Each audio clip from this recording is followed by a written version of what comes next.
Oi, pessoal, bom dia. Então, estou gravando esse vídeo para a gente terminar o último conteúdo que ficou faltando, que é o conteúdo de hemostasia. Então, vamos lá, vou compartilhar aqui a aulinha com vocês. Então, vamos lá.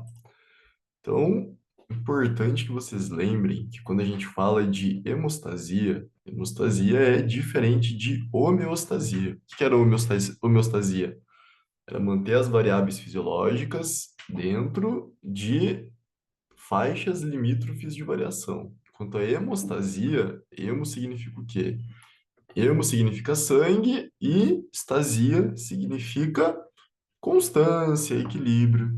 Então, basicamente, hemostasia descreve os diferentes mecanismos que existem para manter o nosso sangue no estado líquido, fluindo normalmente e o mais importante, quando a gente se corta, a gente tem um ferimento e tem extravasamento de sangue do vaso para o meio externo. O que será que acontece no nosso organismo para fisiologicamente fazer com que esse vazamento de sangue ele pare, ele se encerre, ou seja, que a gente não tenha uma hemorragia que nos leve a óbito? Então, basicamente, é isso aí que a hemostasia vai descrever para a gente.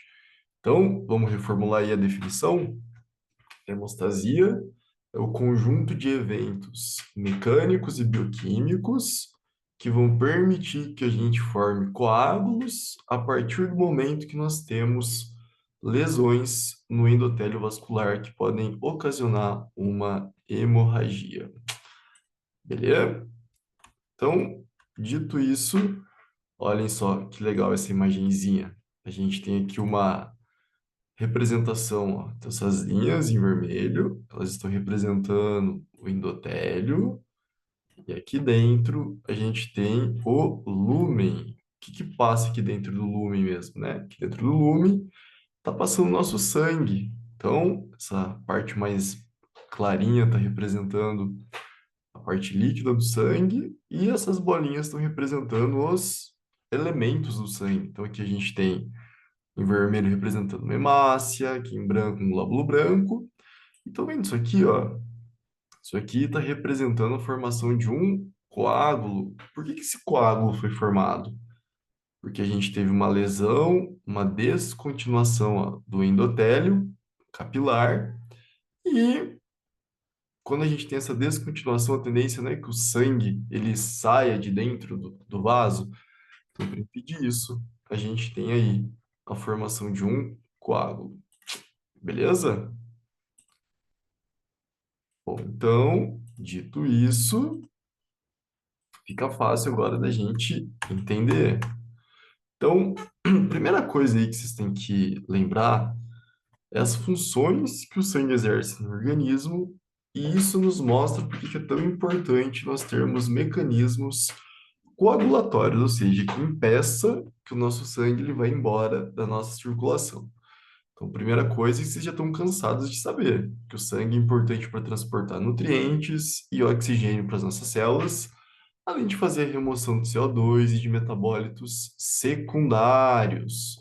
Além disso, toda vez que a gente produz um hormônio, o hormônio ele não é uma molécula mensageira que é secretada de uma célula para o capilar mais próximo, aí cai na corrente sanguínea e vai levar uma mensagem a longas distâncias. Então, além do sangue transportar hormônios, transporta também outras substâncias reguladoras, como, por exemplo, prostaglandinas, citocinas, que são sinalizadores pró e anti-inflamatórios. O sangue é importante para agir como um tampão na manutenção da homeostase, lembram? Que para o nosso pH não ir nem muito para cima, nem muito para baixo. A gente tem que ter aí o nosso sangue controlando o pH como um tampão. Quem que era o principal tampão do sangue, lembram? Era a formação do bicarbonato, e o bicarbonato ele sequestra íons H+, e forma o ácido carbônico. Além disso, transporta substâncias humorais, que são substâncias humorais, né? Substâncias humorais é quase que a mesma coisa que a gente falar que é um hormônio, mas basicamente substância humoral é uma substância que precisa da corrente sanguínea para se transportar. Então, não necessariamente é um hormônio. Além disso, a gente tem circulação de células de defesa, que são quem? Os leucócitos, ou também conhecidos como células brancas. E a gente tem vários tipos de leucócitos, isso vocês veem aí em outra disciplina, mas eu vou comentar com vocês quem são os principais leucócitos, beleza? Então lembra, histologicamente, o nosso sangue ele é o quê? Ele é uma variedade de tecido conjuntivo, então a gente viu isso em histologia, que o tecido conjuntivo era o quê? Tecido propriamente dito, tecido conjuntivo especial, que era o ósseo, cartilaginoso, o adiposo e o hematopoético, que é a mesma coisa que tecido sanguíneo. Então lembrem-se, o sangue, que é um tipo de tecido conjuntivo, ele é constituído pelo quê?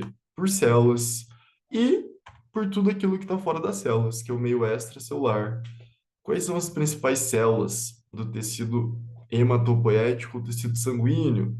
Bom, então quando a gente olha o sangue e a gente fala das células, a gente chama as células de elementos figurados, ou seja, tudo aquilo que não é líquido, tudo aquilo que não é proteína, a gente chama de elemento figurado.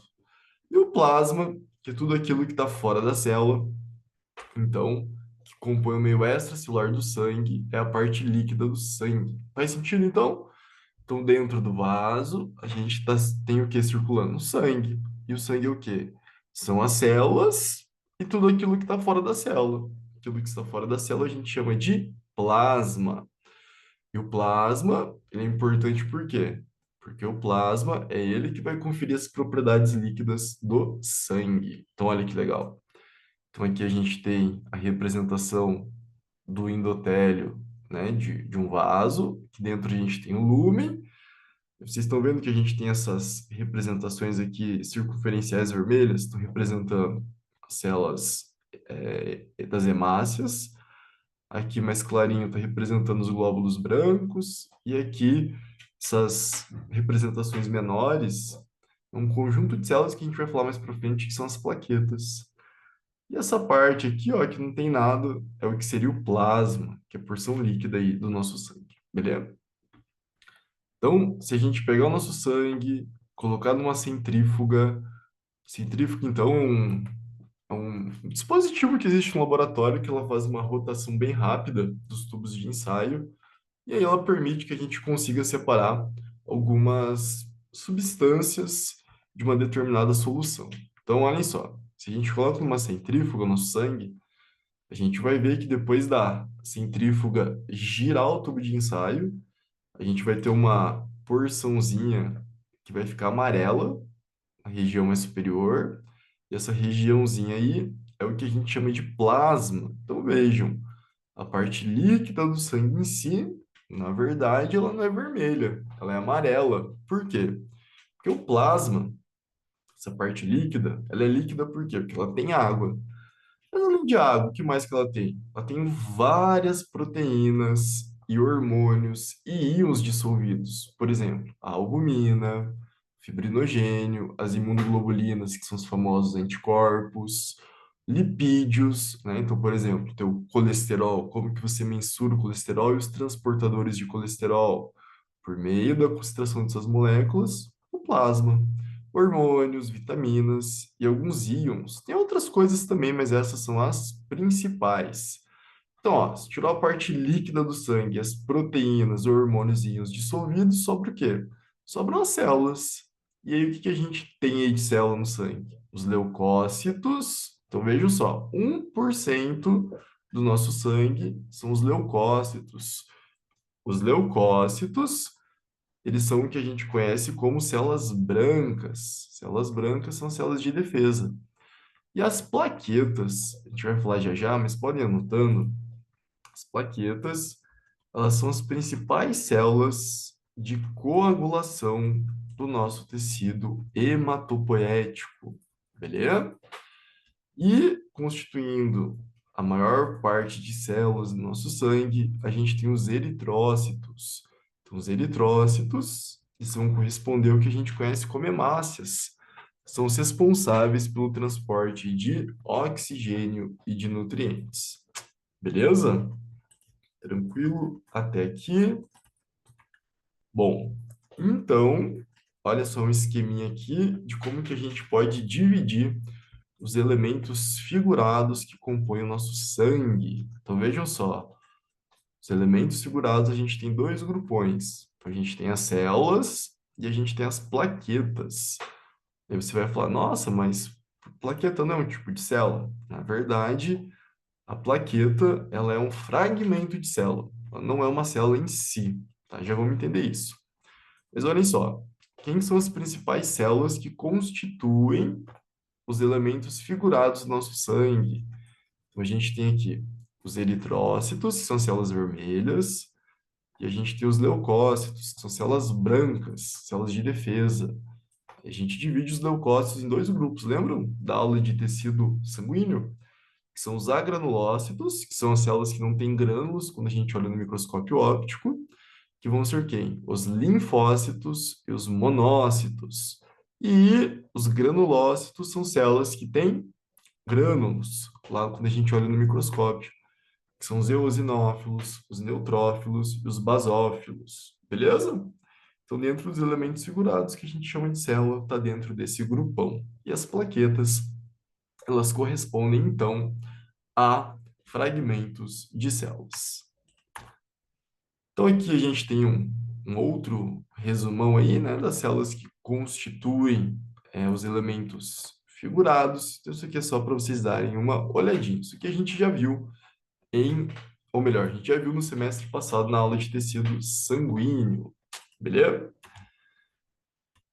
Então, e o plasma? Então, o plasma, que é a parte do meio extracelular do sangue, tem o quê? A água. Então, é a água que vai dar aí o aspecto, a composição líquida do plasma. E dissolvido nessa água, a gente vai ter diversas proteínas. Qual que é a principal? A principal é a albumina.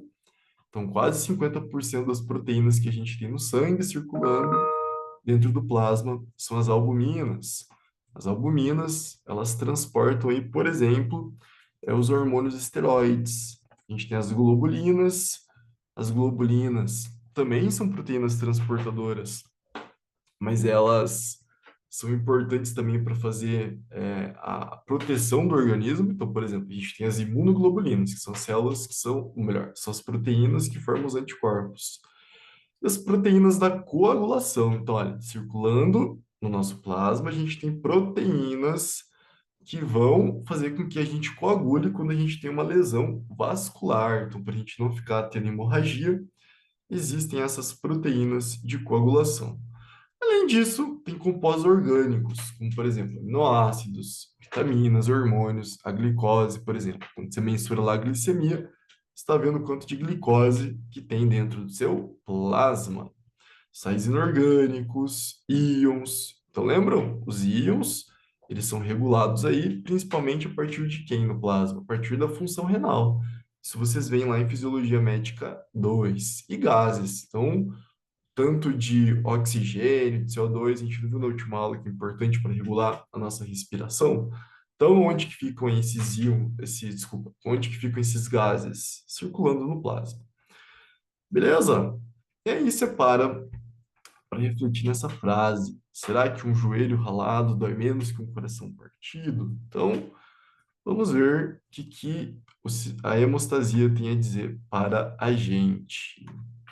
Bom, então, quando a gente fala de hemostasia, de coagulação, a gente precisa lembrar de quem? A gente precisa lembrar das plaquetas e lembrar que quando tem uma hemorragia, então, quem que vai ser a responsável por iniciar o procedimento de coagulação? As plaquetas, beleza? Então, as plaquetas, elas são aí, elas estão representando aqui o Batman, né? Porque o Batman é o anti-herói. As plaquetas são pouco reconhecidas, mas são elas que mantêm funcionando o nosso sistema circulatório. Então vejam só, eu disse que as plaquetas, elas não são células em si. As plaquetas, elas são fragmentos de células. Elas são fragmentos de quais células? Então existe um conjunto de células chamadas de tronco multipotentes, lembram?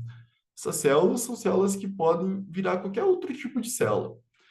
Essas células tronco multipotente, elas se diferenciam e formam as células progenitoras mieloides. Essa célula progenitora mieloide, ela passa por diversas modificações. e ela vai virar essa célula grandona aqui chamada de megacariócito, que é a maior célula que a gente tem no organismo. Esse megacariócito, ele vai sofrer um processo de clivagem. Ele vai ser quebrado, ou melhor, vai ser cortado mesmo em várias partezinhas pequenas, vários fragmentos. E cada fragmento desse é o que a gente chama de plaqueta. Vocês podem encontrar também, ao invés de nome de plaqueta, como trombócito. Beleza? Bom, então, lá nas plaquetas, elas que são as principais responsáveis por iniciar o processo de coagulação, elas vão apresentar alguns receptores na sua membrana. Então, por mais que elas sejam fragmentos, elas possuem membrana. Então, elas vão apresentar um receptor chamado de 1A, um receptor chamado de 2A e um receptor chamado de 1B. Beleza? E o 2B. Então, tem esses quatro receptores aí que são importantes no processo de coagulação. O que o receptor 2A ele faz? O receptor 2A ele é responsável pelo processo de agregação plaquetária. Então, imagina o seguinte, que você teve lá uma lesão, então aqui está o teu vaso, então aqui você teve uma descontinuação, opa, então aqui, ó, você teve uma descontinuação do teu endotélio, beleza? Esse espacinho aqui, ó, que foi descontinuado, que está um buraco, ele precisa ser ocupado por quem? Precisa ser ocupado por plaquetas. Então, as plaquetas, elas vão iniciar aí o processo de coagulação. Então, uma plaquetinha está aqui, aí chegou outra plaquetinha, e aí vão surgindo várias outras plaquetas. E essas plaquetas, elas vão se aderindo umas às outras, como? Elas precisam grudar, precisam se ligar umas às outras. E isso acontece por meio desse receptor, esse receptor 2A, beleza? Quando a gente fala de agregação plaquetária, a gente está falando isso. A gente está falando que esse receptor ele serve para ligar uma plaqueta na outra, beleza? Bom, além disso, a gente tem um outro receptor aqui, que é o receptor chamado de 1A. E olha o que esse receptor 1A ele faz. Ele reage com o colágeno subendotelial. O que isso significa, tá? Então, essa reação que acontece aí com o colágeno subendotelial, imagina o seguinte. Imagina, de novo, você tem lá os seus vasos, e a gente sabe que a camada mais interna de todos os nossos vasos chama-se como? Essa camada mais interna aqui, ela chama-se endotélio. Beleza? Aí vocês lembram que no endotélio a gente tinha um conjunto de células aqui, que eram as células endoteliais, que vão revestir a superfície interna do lúmen. Então, ó, então aqui a gente tem as células endoteliais, que vão formar o epitélio dos nossos vasos, beleza? E aí vocês lembram que debaixo dessas células endoteliais, a gente ia ter a membraninha basal. E aqui nessa membrana, a gente teria um monte de proteínas que vão formar a membrana basal. Uma dessas proteínas aí é o tal do colágeno subendotelial. Se é subendotelial, significa que ele está embaixo do endotélio. Então, ó, colágeno subendotelial. Beleza. Uma vez que a gente tem, ou melhor, em uma condição de homeostase, que a gente não teve nenhuma lesão, nenhuma hemorragia, o que está acontecendo? O nosso sangue, ele está circulando livremente aqui, e dentro do nosso sangue, quem que a gente tem circulando? Dentro do nosso sangue, a gente tem circulando as plaquetas. Eu vou representar as plaquetas aqui com essas bolinhas pequenas. Beleza? Então, ó, então imagina que a gente tem várias plaquetas. A gente viu que para a gente ter a formação de um coágulo, o que essas plaquetas precisam fazer umas com as outras?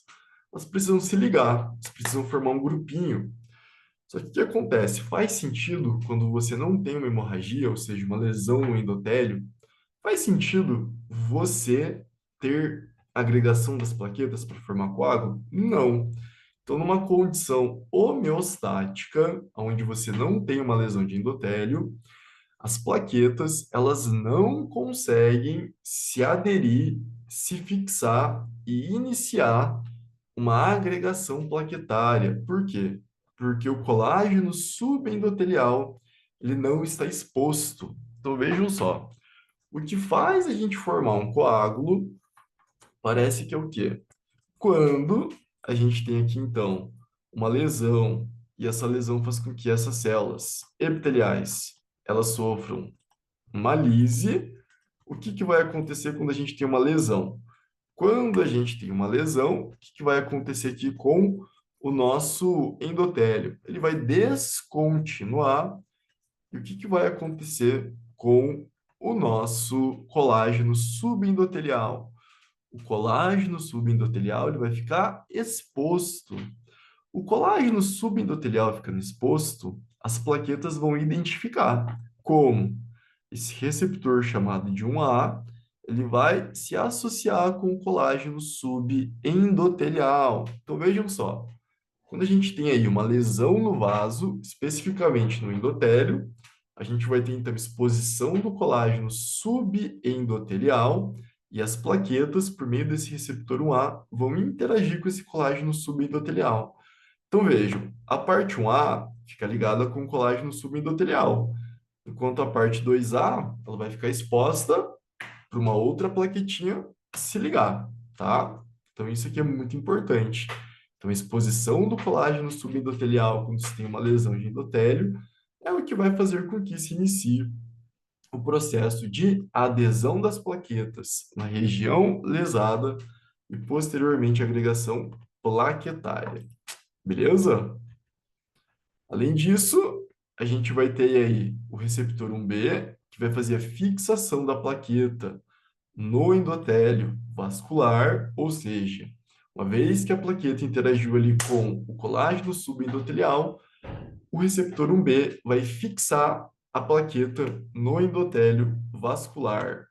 E o receptor 2B, ele também vai ter uma função de agregação plaquetária. Então, veja que tanto 2B quanto 2A exercem uma função de agregação plaquetária, tá? A diferença é a afinidade que um tem com as outras plaquetas, então isso muda um pouquinho.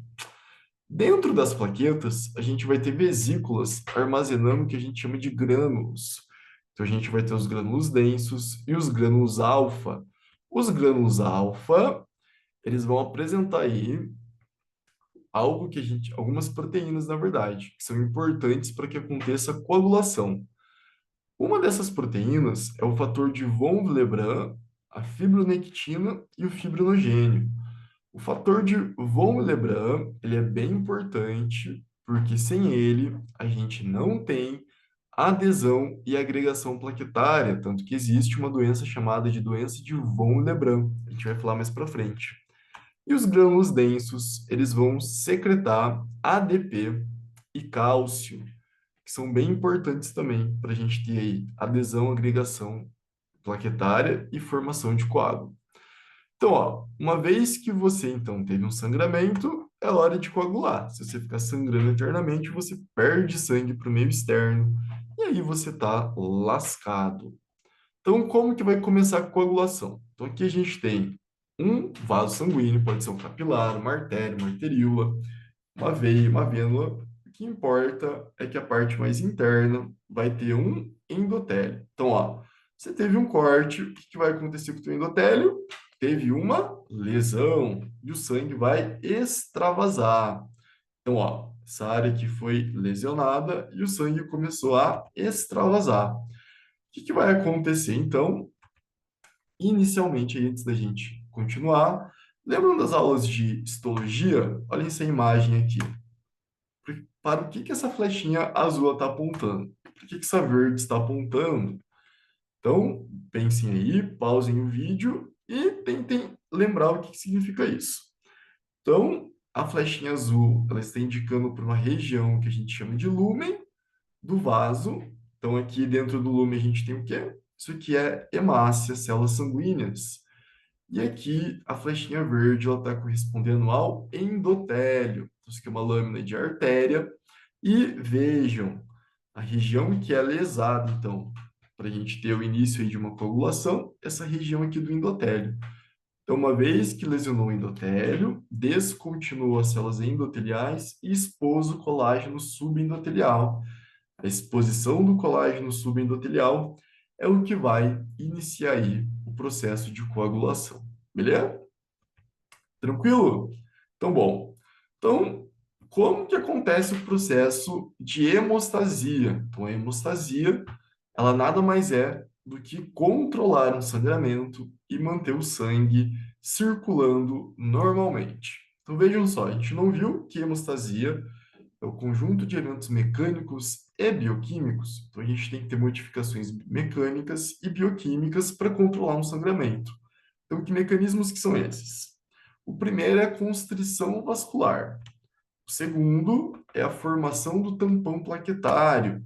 E o terceiro é a formação do coágulo sanguíneo. Então vejam que você conter um sangramento não é apenas formar um coágulo. Precisa antes ter uma constrição vascular para diminuir o fluxo de sangue na área lesionada, para impedir que mais sangue seja perdido para o meio externo, se for uma hemorragia externa, ou para fora do lumen do vaso e esse sangue extravase para o meio interno, que acontece na hemorragia interna. Formação do tampão plaquetário, que é quando as plaquetas se juntam, e o finalzinho só é o que de fato vai formar o coágulo sanguíneo. Então a gente divide essas etapas da homeostasia. Então, melhor, para a gente entender esses três mecanismos da hemostasia, a gente divide a hemostasia em algumas fases. Então, a primeira fase é o que a gente chama de fase primária, a segunda fase é a secundária e a terceira é a terciária. Então, na fase primária, o que acontece de importante? Acontece a formação do tampão plaquetário, e a formação do tampão plaquetário vai se dar de que forma? Pela adesão das plaquetas na área lesionada, a ativação de outras plaquetas para elas irem se juntando e a junção das plaquetas é o que a gente chama de agregação. Então vejam, a fase primária, a gente tem adesão, ativação e agregação plaquetária. Então olha só que legal. Então aqui a gente tem uma outra imagem que representa melhor isso que a gente comentou anteriormente. Então olhem só. Então, aqui, onde eu estou passando o lápis, a gente tem as células endoteliais, então, uma célula endotelial, outra célula endotelial. Aqui, a gente tem o lúmen, e olha o que a gente tem debaixo das células endoteliais. Aqui está a membrana basal, e aqui é onde vai estar o colágeno subendotelial, beleza? Então, vejam, uma vez que a gente teve a lesão do endotélio, a lesão do endotélio vai expor o colágeno subendotelial. E essa exposição do colágeno subendotelial que vai iniciar, então, a adesão, a agregação plaquetária. Beleza? Então, vejam só. Quando o endotélio está intacto, quando o endotélio ele não tem nenhuma lesão, ele libera duas substâncias importantes, que são as prostaciclinas e o óxido nítrico. As prostaciclinas e os óxidos nítricos são importantes substâncias a serem liberadas que indicam que o endotélio ele está intacto e a liberação dessas substâncias impede que as plaquetas elas se liguem ao endotélio saudável, tá? Beleza? Então, uma vez que a gente teve aí a exposição do colágeno, o que vai acontecer?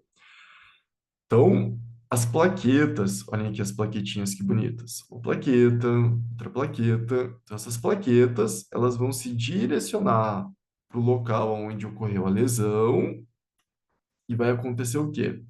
Esse colágeno que se expôs, esse colágeno, ele vai ativar as plaquetas. Uma vez que as plaquetas foram ativadas, aquele receptor que a gente viu, o receptor 1A e 1B, eles vão se associar com o colágeno subendotelial. Lembram que o colágeno subendotelial, ele é a coisa mais importante para atrair plaqueta. Então, a plaqueta, ela vai se aderir ao colágeno subendotelial. E o que que vai acontecer? A gente vai ter também a liberação de algumas substâncias que vão atrair mais plaquetas, formando aí o que a gente chama de agregação plaquetária. Beleza? Então, olhem aqui uma outra imagem que a gente pode discutir melhor esses detalhes. Então, ó, então, uma vez que a gente. Então, olha só, aqui a gente tem o endotélio e aqui a gente tem a regiãozinha que foi lesionada, beleza?